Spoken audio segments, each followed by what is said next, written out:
Hi friends, आप सभी का स्वागत है सिविल सर्विसेज का अड्डा में। आज हम लोग 30 क्वेश्चन डिस्कस करेंगे इकोनॉमिक सब्जेक्ट से। और ये एक टेस्ट सीरीज का क्वेश्चन है, ठीक है। काफ़ी रेपुटेटेड इंस्टीट्यूट है परफेक्शन आईएएस, उसी का ये एक टेस्ट सीरीज का क्वेश्चन है, ठीक है। और दिस क्वेश्चन का जो क्रेडिट जाता है वो परफेक्शन आईएएस को जाता है, ठीक है। तो इसका क्वेश्चन मार्केट में अवेलेबल हो चुका था, तो मैंने सोचा चलो कुछ वीडियो बना दिया जाए ताकि आप लोग को भी हेल्प हो जाए, रिवीजन हो जाए, ठीक है। और तैयारी में जहाँ छोटी बहुत मिस्टेक होगी वो इस क्वेश्चन से आपको रिवाइज कर दिया जाएगा। आज मैं इसको हर क्वेश्चन के साथ एक्सप्लेनेशन भी दूंगा, सो डेट्स वाई मैं काफ़ी वीडियो शॉर्ट कर रहा हूँ। 30 क्वेश्चन डिस्कस करेंगे क्योंकि मैं एक्सप्लेनेशन भी इंक्लूड कर रहा हूँ, ठीक है। तो काफ़ी टाइम है, 2 महीने, लगभग 2 महीने से ज़्यादा ही काफ़ी टाइम बचे हुए हैं एग्ज़ाम में। तो इसलिए मैं सोचा कि चलो केवल आंसर बताने से कोई फ़ायदा नहीं है, थोड़ा सा एक्सप्लेन भी कर दिया जाए। लास्ट टाइम में जब देखा जाएगा तो बस आंसर बता दिया जाएगा, ठीक है। चलिए, इसका पीडीएफ आपको हमारे टेलीग्राम चैनल में मिल जाएगा। कैसे मिलेगा वो आपको मैं बताऊंगा later on in the last of this video. Okay, बने रहिए सिविल सर्विसेज का अड्डा के साथ। सो आज हम लोग जो डिस्कस करेंगे वो इंग्लिश सेक्शन के क्वेश्चन को डिस्कस करेंगे, because most of the subscribers from my channel belong to English medium, so that's why I will try to discuss in English medium, ठीक है। चलिए, the first question for you, first 5 year plan was based on which model, ठीक है। तो first 5 year plan जो based था वो हमारा हेराल्ड डोमर मॉडल पर बेस्ड था, ठीक है। फर्स्ट 5 ईयर प्लान का जो ड्यूरेशन था वो 1951 टू 1956 था, ठीक है।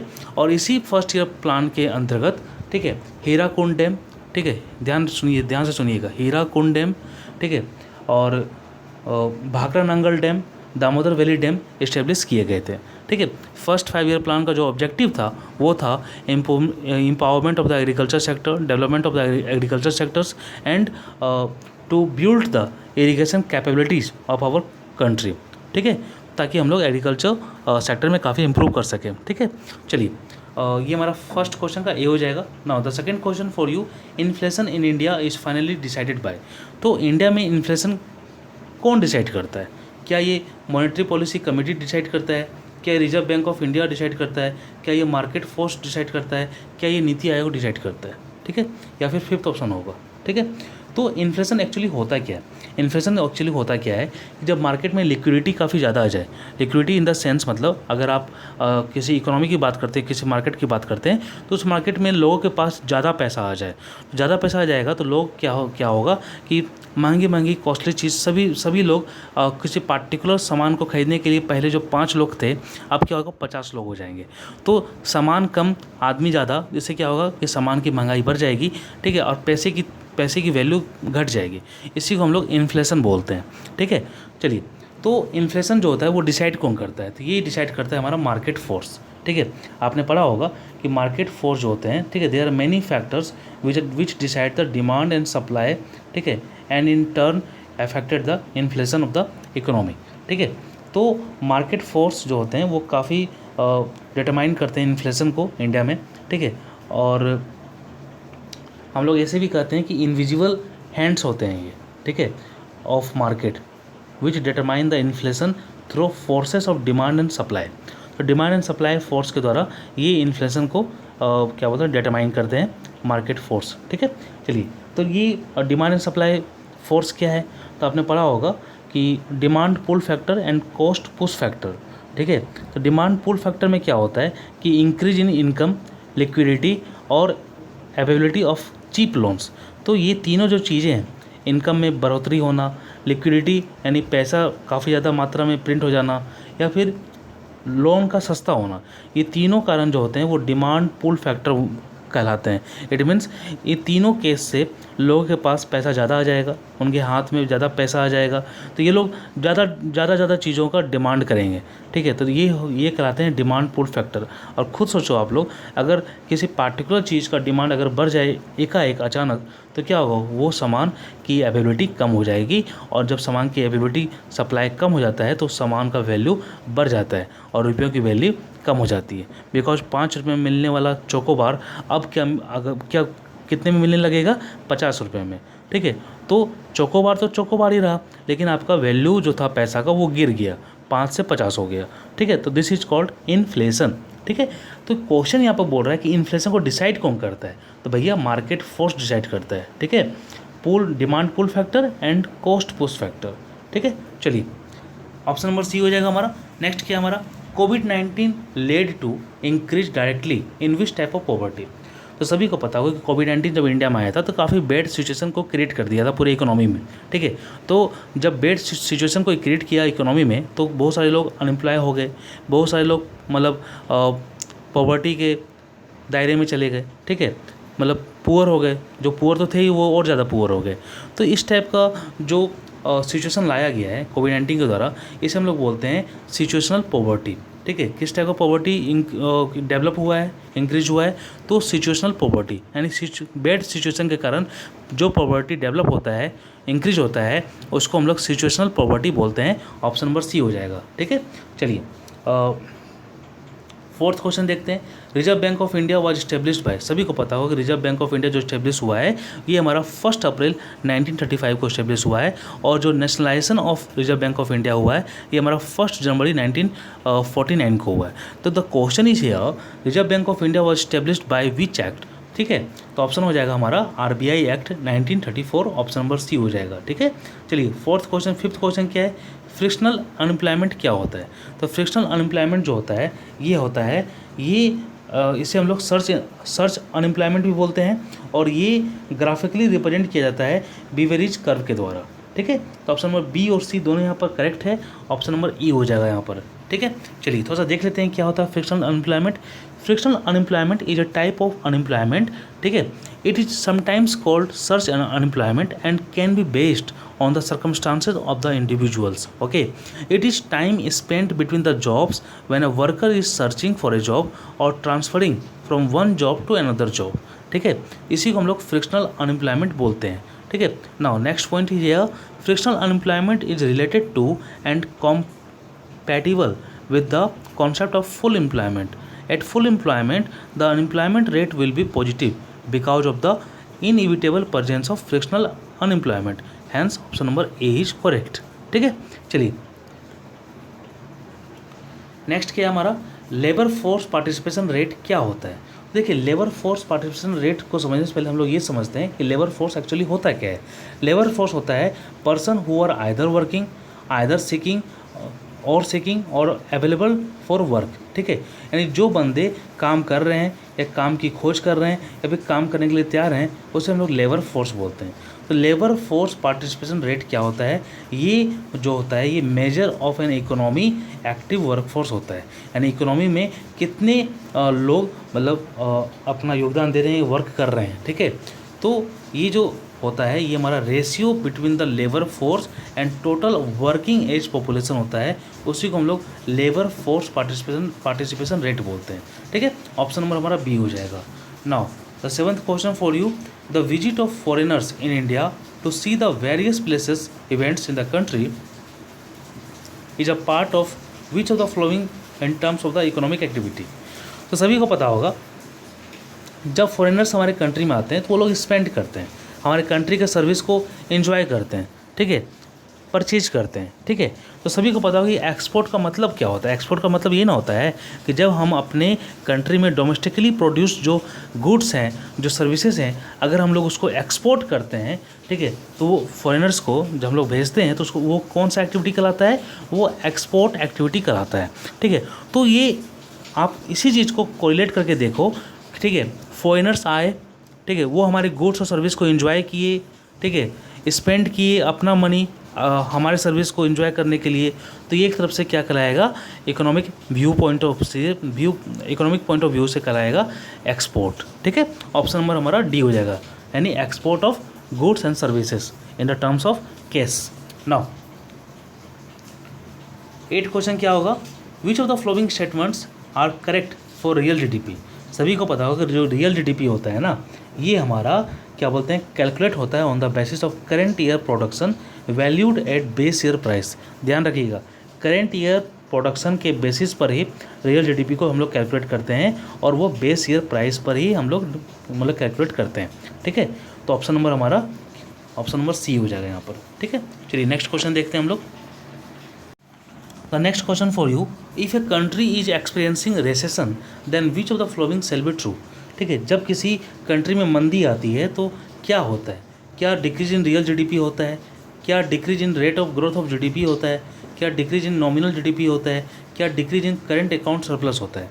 तो ध्यान देने वाली बात यह है कि देखिए decrease in current account surplus तो नहीं होगा, because the current account surplus, ठीक है, get affected by import export of goods and services.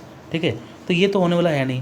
दूसरा बात क्या है कि अगर कंट्री हमारा मंदी में चल रहा है तो हमारा जो रियल जीडीपी है, ठीक है, रियल जीडीपी ग्रोथ जो होता है ना, ये हमारा क्वांटिटी पर मेजर करते हैं। ठीक है, क्वांटिटी पर मेजर करते हैं, और जो नॉमिनल जीडीपी जो होता है ना, उसको हम लोग वैल्यू पर मेजर करते हैं। ठीक है, यानी क्वांटिटी प्लस प्राइस। ठीक है, तो यहाँ पर जब कंट्री रेसेशन को एक्सपीरियंस कर रही होती है तो हमारा रियल जीडीपी जो होता है वो घट जाता है। क्या होता है, रियल जीडीपी क्या होता है, वो हमारा घट जाता है। ठीक है, ऑप्शन नंबर हमारा ए हो जाएगा यहाँ पर। ठीक है, नेक्स्ट क्वेश्चन क्या है, the national income of India is equal to which of the following. तो नेशनल इनकम ऑफ इंडिया जो होता है ये क्या होता है, किसके बराबर होता है। ऑप्शन क्या बोल रहा है, जीएनआई यानी gross national product, sorry GNP gross national product. Option B net national product at factor cost. Option C net national product at market price. Option D income earn by household sector. And option E none या more then one. ठीक है, देखिए हमारा जो national income होता है ना, ये हम लोग फैक्टर कॉस्ट पर कैलकुलेट नहीं करते हैं, हम लोग मार्केट प्राइस पर कैलकुलेट करते हैं। 2015 के पहले net national product calculated at factor cost को हम लोग नेशनल इनकम ऑफ इंडिया बोलते थे।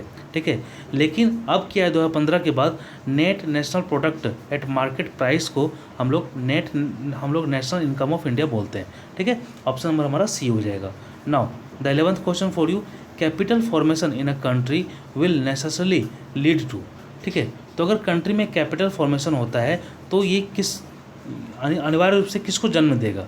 तो क्या ये इकोनॉमिक ग्रोथ होगा, क्या increase in incremental capital output ratio होगा, क्या पॉवर्टी रिडक्शन होगा, क्या वेलबींग ऑफ पॉपुलेशन होगा, या नन या मोर देन वन होगा।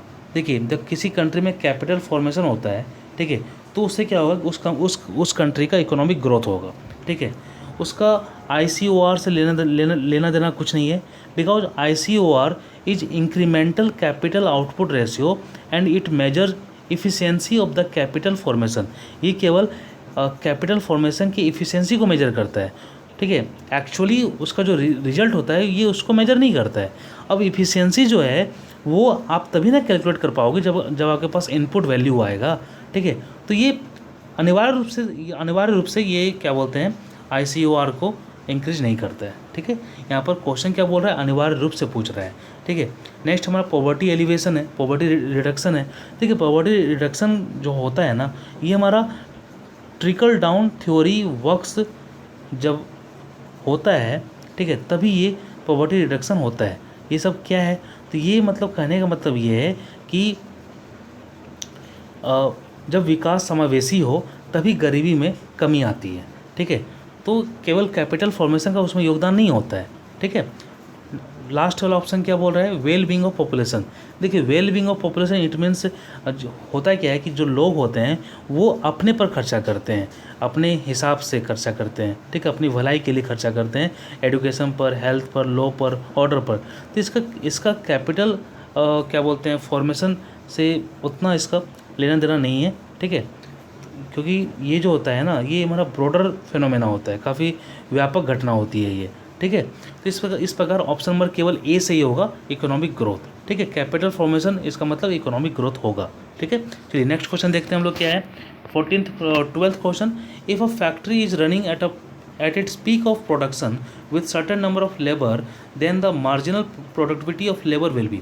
ठीक है, तो मार्जिनल प्रोडक्टिविटी ऑफ लेबर क्या होगा। तो सबसे पहले हम लोग देखेंगे मार्जिनल प्रोडक्टिविटी ऑफ लेबर होता है क्या है। तो मार्जिनल प्रोडक्टिविटी ऑफ लेबर जो होता है, ठीक है, वो होता है change in output upon change in labour. ठीक है, change in output upon change in labour, यानी क्या लेबर को चेंज करने के बाद आउटपुट में कोई चेंज देखने को मिले तो उसको हम लोग बोलते हैं मार्जिनल प्रोडक्टिविटी ऑफ लेबर। अगर ये पॉजिटिव में आए तो हम लोग पॉजिटिव बोलेंगे, अगर ये नेगेटिव में आए तो हम लोग नेगेटिव बोलेंगे। ठीक है, तो देखिए क्वेश्चन में काफ़ी पहले से मेंशन कर दिया है कि जो फैक्ट्री रन कर रहा है वो अपना इट्स पीक ऑफ प्रोडक्शन के कैपेसिटी पर वर्क कर रहा है। यानी अगर कोई फैक्ट्री का कैपेसिटी है 500 पर यूनिट, ठीक है, पर मिनट प्रोडक्शन, ठीक है, 500 टॉय प्रोड्यूस पर मिनट, तो वो 500 टॉयज प्रोड्यूस कर रहा है पर मिनट, ठीक है। तो उसके बाद अगर हम लोग लेबर को जोड़ भी देंगे तो उसके प्रोडक्शन में कोई फ़र्क नहीं पड़ेगा, क्योंकि वो तो अपना पीक कैपेसिटी और प्रोडक्शन पर वर्क कर रहा है, ठीक है। तो कोई भी फ़र्क नहीं पड़ेगा, इसलिए हमारा MPL जो होगा यानी मार्जिनल प्रोडक्टिविटी ऑफ लेबर जो होगा ये हमारा 0 होगा। ऑप्शन नंबर सी हो जाएगा हमारा, ठीक है। नेक्स्ट क्वेश्चन क्या बोल रहा है, which of the following statements are true about GDP deflator, ठीक है। तो देखिए GDP डिफ्लेटर होता है क्या है एक्चुअली। GDP डिफ्लेटर का अगर आपने इक्वेशन याद किया होगा तो वो था nominal GDP upon real GDP into 100, ठीक है। ये हमारा GDP डिफ्लेटर होता है। It means ratio of the nominal GDP upon real GDP, ठीक है। तो ऑप्शन नंबर हमारा यहाँ पर ए सही हो जाएगा। थोड़ा सा जानकारी और ले लेते हैं। GDP डिफ्लेटर जो होता है it is a much broader and comprehensive measure than CPI and WPI because GDP deflator includes price of all domestically produced goods and services in the economy, ठीक है, इम्पोर्ट्स को छोड़ दिया जाए तो। लेकिन CPI और WPI जो होते हैं ये वर्क करते हैं on A limited basket of goods and services, ठीक है। तो यहाँ पर लिमिटेड है और यहाँ पर ब्रॉड है, ठीक है। तो इसी को हम लोग GDP डिफ्लेटर बोलते हैं, ठीक है। ऑप्शन नंबर ए हो जाएगा यहाँ पर। नेक्स्ट क्या है, नेक्स्ट हमारा है परचेजिंग मैनेजर इंडेक्स क्या होता है। तो परचेजिंग मैनेजर इंडेक्स होता है कि ये प्रिडिक्ट करता है level of industrial production in advance, ठीक है। It also predicts the industrial production by tracking the following parameters, new order flow, stock of item purchase, backlog of works, employment levels and suppliers delivery times, ठीक है। ये सभी factor पर depend करता है PMI, ठीक है। तो इस प्रकार ऑप्शन नंबर ए सही होगा, ऑप्शन नंबर डी सही होगा। दूसरी बात, अगर हमारा PMI 50+ है तो हम लोग ये बोलेंगे कि हमारा जो इंडस्ट्री है वो एक्सपेंड कर रहा है, ठीक है। तो ऑप्शन नंबर सी भी सही होगा। तो ACD सही है, इसलिए ऑप्शन नंबर ई हो जाएगा हमारा, ठीक है।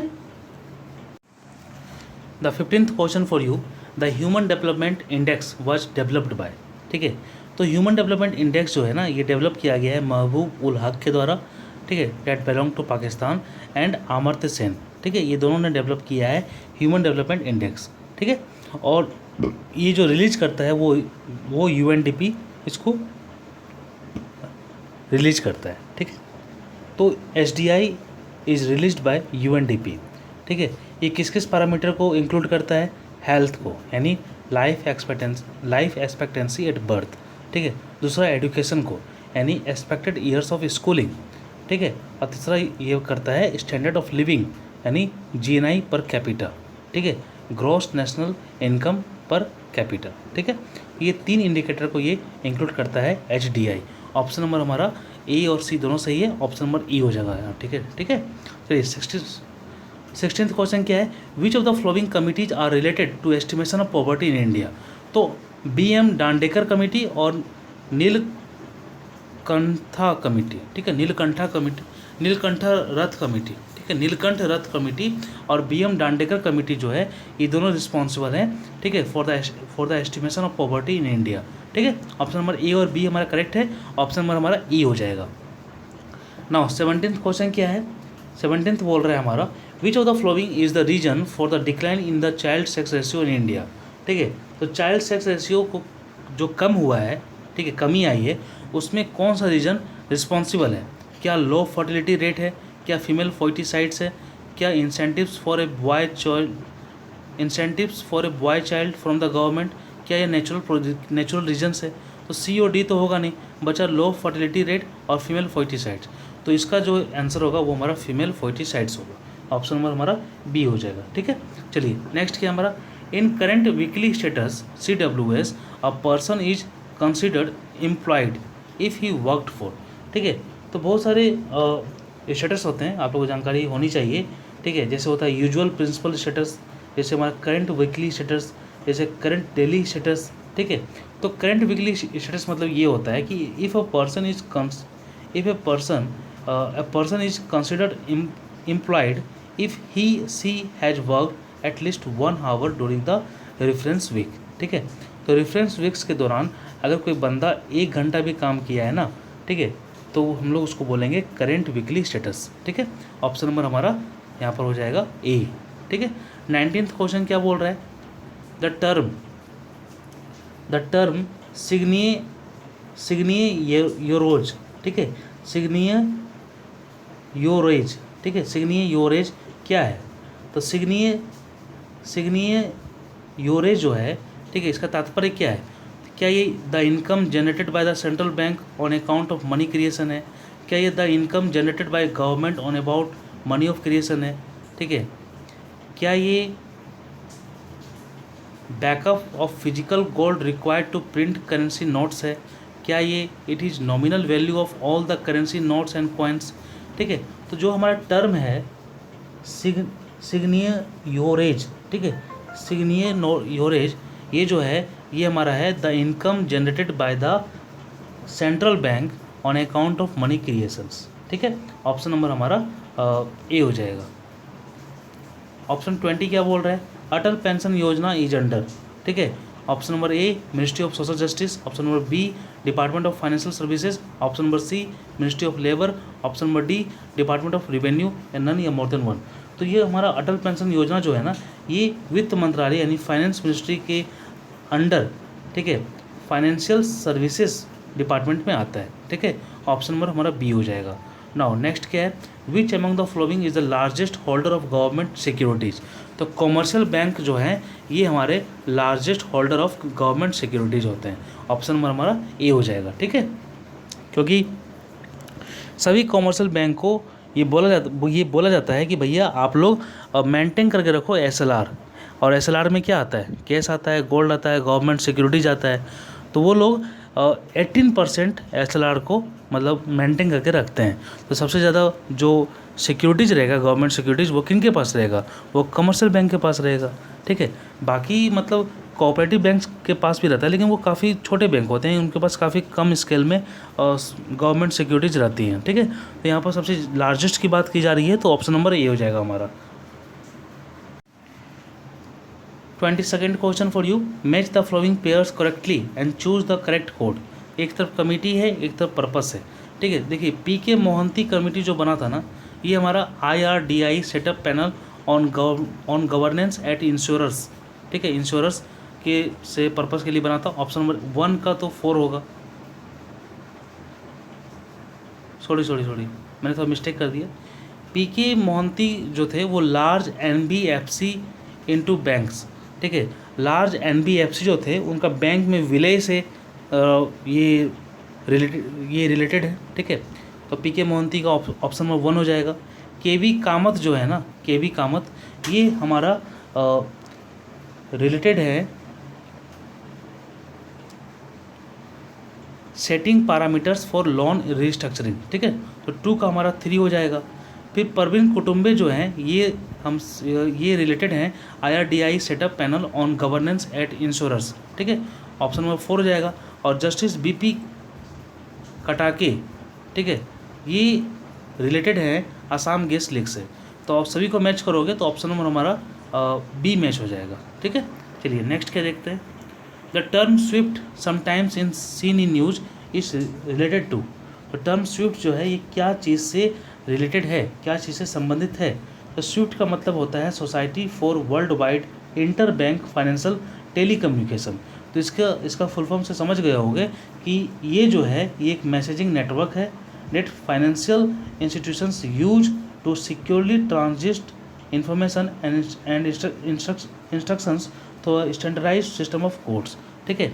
तो ये हमारा कुछ नहीं है, simple securely transmit information and instruction by the financial institutions, ठीक है। ये इस चीज़ से संबंधित है। ऑप्शन नंबर डी हो जाएगा हमारा, ठीक है। नेक्स्ट क्या है 24 का, RBI acts as a lender of the last resort, what does it mean, ठीक है।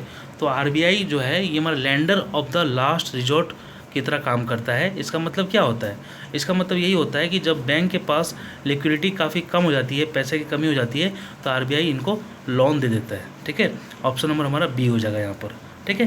25 क्या बोल रहा है, which of the following pairs are correctly match, ठीक है। तो नचिकेत मोर कमेटी जो है ना, ठीक है, ये हमारा setting up of payment bank से रिलेटेड है। उर्जित पटेल जो है ये हमारा formation of monetary policy committee से है, ठीक है। और यूके सिन्हा जो है यहाँ पर स्ट्रेंथनिंग ऑफ एमएसएमई से है। तो इस प्रकार option A B C D में केवल डी ऑप्शन हमारा करेक्ट है, बाकी को मतलब रिवर्स कर दिया गया है, ठीक है। तो यूके सिन्हा हमारा करेक्ट हो जाएगा। यूके सिन्हा कमेटी जो है ये स्ट्रेंथनिंग ऑफ एमएसएमई से रिलेटेड था, ठीक है। इन्होंने रिकमेंडेशन किया था इस एरिया में, ठीक है। ऑप्शन नंबर डी हो जाएगा 25th का। Now 26th for you, which of the following are examples of progressive taxation. देखिए प्रोग्रेसिव टैक्सेशन मतलब होता क्या है कि अगर आपका इनकम बढ़ रहा है तो आप उसी प्रोपोर्शन में टैक्स भी बढ़ाओगे, ठीक है। तो ये एक टाइप का मतलब डायरेक्ट टैक्स में ये अप्लाई होता है, ठीक है। डायरेक्ट टैक्स में ये देखने को मिलता है। तो देखिए इनकम टैक्स में ये हमारा एग्जाम्पल है प्रोग्रेसिव टैक्सेशन का। वाई? देखिए अगर आप 20,000 कमा रहे हो, उसमें 2,000 टैक्स दे रहे हो, आपका सैलरी 2 साल के बाद 40,000 हो जाएगा, तो आपका टैक्स भी तो बढ़ जाएगा ना, आपको ज़्यादा टैक्स पे करना पड़ेगा। तो ये हमारा प्रोग्रेसिव टैक्सेशन का एग्जाम्पल है। नेक्स्ट हमारा प्रोफेशनल टैक्स है। तो प्रोफेशनल टैक्स भी जो है ये हमारा प्रोग्रेसिव टैक्स का टैक्सेशन का एग्जाम्पल है। ऑप्शन ए और सी दोनों होगा, ऑप्शन नंबर ई हो जाएगा हमारा, ठीक है। नेक्स्ट क्या है 27, व्हाट इज प्राइमरी डिफिसिट। तो प्राइमरी डिफिसिट जो है ये हमारा physical deficit minus interest payment जो होता है ना, उसी को हम लोग प्राइमरी डिफिसिट बोलते हैं। यानी जो हमारा फिजिकल डिफिसिट है उसमें हम लोग इंटरेस्ट पेमेंट को माइनस कर देंगे तो वो हमारा प्राइमरी डिफिसिट हो जाएगा, ठीक है। ऑप्शन नंबर बी हो जाएगा यहाँ पर ना। 28 क्या है? 28 है अकाउंट एग्रीगेटर्स आर। तो अकाउंट एग्रीगेटर्स क्या है? तो अकाउंट एग्रीगेटर्स का हिंदी देख लेते हैं हम लोग। कुछ नहीं, वही दिया हुआ है। अकाउंट एग्रीगेटर क्या होता है? तो अकाउंट एग्रीगेटर जो होता है ये हमारा गैर बैंकिंग वित्तीय कंपनी का एक नया वर्ग है, ठीक है। और new class of non banking financial company, ठीक है। ऑप्शन नंबर हमारा ए हो जाएगा, ठीक है, ध्यान रखिएगा। नेक्स्ट क्या है 29, व्हाट इज टैक्स बायोएंसी, ठीक है। टैक्स बायोएंसी एक्चुअली है क्या? तो टैक्स बायोएंसी जो है ये हमारा क्या है, ऑप्शन बोल रहा है एक्चुअल और observed change in tax revenue relative to GDP. Option B बोल रहा है proportionate change in tax revenue relative to national income. Option C बोल रहा है एक्चुअल और observed change in tax revenue relative to revenue receipts. Option D बोल रहा है proportionate change in tax revenue relative to revenue receipt, ठीक है। तो देखिए टैक्स बायोएंसी अगर आपने पढ़ा होगा तो इसका डिफिनेशन में ही काफ़ी अच्छे से लिखा हुआ है, ठीक है, और काफ़ी अच्छे से बताया भी गया इसका एग्जाम्पल के साथ, ठीक है। तो टैक्स बायोएंसी जो होता है ये हमारा ऑप्शन नंबर ए हो जाएगा, एक्चुअल और observed change in tax revenue relative to GDP, ठीक है। ऑप्शन नंबर हमारा 29 का ए हो जाएगा। नाउ 29 का ऑप्शन नंबर बी भी होगा, proportionate change in tax revenue relative to national income, ठीक है। तो ऑप्शन ए और बी दोनों होगा, ऑप्शन हमारा ई हो जाएगा। नेक्स्ट क्या हमारा, what is the ownership structure of NABARD, ठीक है। नाबार्ड का ओनरशिप स्ट्रक्चर क्या है? तो इसमें 50% आरबीआई का लगा हुआ है और 50% यूनियन गवर्नमेंट का लगा हुआ है, ठीक है। ऑप्शन नंबर हमारा सी हो जाएगा। तो फ्रेंड्स ये हमारा 30 क्वेश्चन का सीरीज था। आई होप आप सभी ने एंजॉय किया होगा, ठीक है। काफ़ी अच्छा लगा होगा आप लोग को, ठीक है। काफ़ी क्वेश्चन अच्छे अच्छे हैं, ठीक है, और मैंने काफ़ी अच्छे से बताने की कोशिश भी की है इस सीरीज़ में, ठीक है। इसका PDF आपको हमारे टेलीग्राम चैनल के पेड ग्रुप में मिल जाएगा, ठीक है, जहाँ पर हम लोग मतलब सभी इंस्टीट्यूट के टेस्ट सीरीज अवेलेबल करवा रहे हैं। जो भी टेस्ट सीरीज मार्केट में आ गए हैं उसे हम लोग अवेलेबल करवा दे रहे हैं अपने ग्रुप में, ठीक है। आप लोग को अगर ग्रुप ज्वाइन करना है तो मैं आपको डिटेल्स आपको बता देता हूँ। तो फ्रेंड्स आपको सर्च करना है BPSC टेस्ट सीरीज, ठीक है। जब आप सर्च करोगे तो ये ग्रुप आपको मिल जाएगा। यहाँ आपको सभी रेपुटेटेड इंस्टीट्यूट के टेस्ट सीरीज मिल जाएंगे। टोटल 50 to 70 टेस्ट सीरीज आपको यहाँ पर मिलेंगे, 50 to 70 टेस्ट सीरीज, ठीक है। और अगर आप ग्रुप में ज्वाइन करते हो तो आपको 10 क्वेश्चन पर डे क्यूज के रूप में अच्छे अच्छे क्वेश्चन को जिसे मैं खुद डिज़ाइन करता हूँ वो आप लोगों को मतलब मिलेगा, ठीक है। टोटल कॉस्ट है इसका 349 पे करके आप लोग इसको ज्वाइन कर सकते हो, ठीक है। ये ग्रुप का वैलिडिटी दिसंबर तक रहेगा और 467 BPSC के लिए है। और ज्वाइन करने के बाद आप लोग इसका अमाउंट पे कर स्क्रीनशॉट भेज सकते हैं, ठीक है। पर डे आपको एक टेस्ट सीरीज प्रोवाइड करा दिया जाएगा, ठीक है। दूसरी बात यहाँ पर लिखा हुआ है 50 to 70 टेस्ट सीरीज। अगर आप लोग हिंदी मीडियम से बिलोंग करते हो तो आपको टोटल 70 टेस्ट सीरीज दे दिया जाएगा, ठीक है। अगर आप लोग इंग्लिश मीडियम से बिलोंग करते हो तो आपको 50 टेस्ट सीरीज दिया जाएगा, ठीक है। बिकॉज इंग्लिश मीडियम के टेस्ट सीरीज काफ़ी कम अवेलेबल हैं, ठीक है, as compare to the Hindi medium test series, ठीक है।